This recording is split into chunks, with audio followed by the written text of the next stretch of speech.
সর্বকনিষ্ঠা বাঙালি মহিলা হিসেবে ভগবান শ্রীকৃষ্ণের মুখনিসৃত বাণী শ্রীমদ্ভগবদ্গীতার বঙ্গানুবাদ করে রেকর্ড বুকে নিজের নাম তুলে ফেললেন বাঁকুড়া শহরের নির্মলডাঙ্গা এলাকার বাসিন্দা সোমা চৌনি।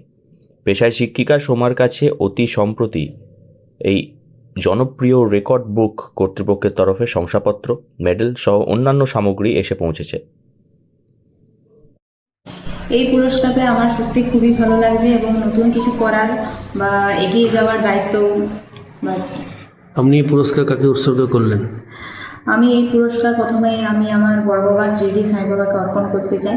তারপর নিজের মা বাবা, যে কোনো কাজে আমার বাধার সৃষ্টি করেনি, আমার ভালোবাসার মানুষজন বা এই ক্যামেরার পেছনে আপনাদের সকলকেই, যারা আমাকে উৎসাহিত করেছে প্রতিটি মুহূর্তে এবং আমার পাশে থেকেছেন।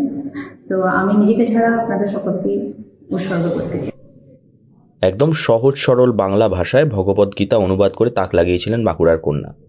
কঠিন সংস্কৃত ভাষায় গীতা পড়ে ওঠা সম্ভব হয় না সকলের জন্য, তবে বাঁকুড়ার এই মেয়ের বাংলা অনুবাদ করা ভগবদ্গীতা এতটাই সহজ সরল ভাষায় লেখা যে নতুন প্রজন্মের একজন বাচ্চা ছেলে থেকে শুরু করে প্রবীণ প্রজন্মের পুরুষ এবং মহিলা সকলেই খুব সহজে ভগবদ্গীতার রস আস্বাদন করতে পারবেন।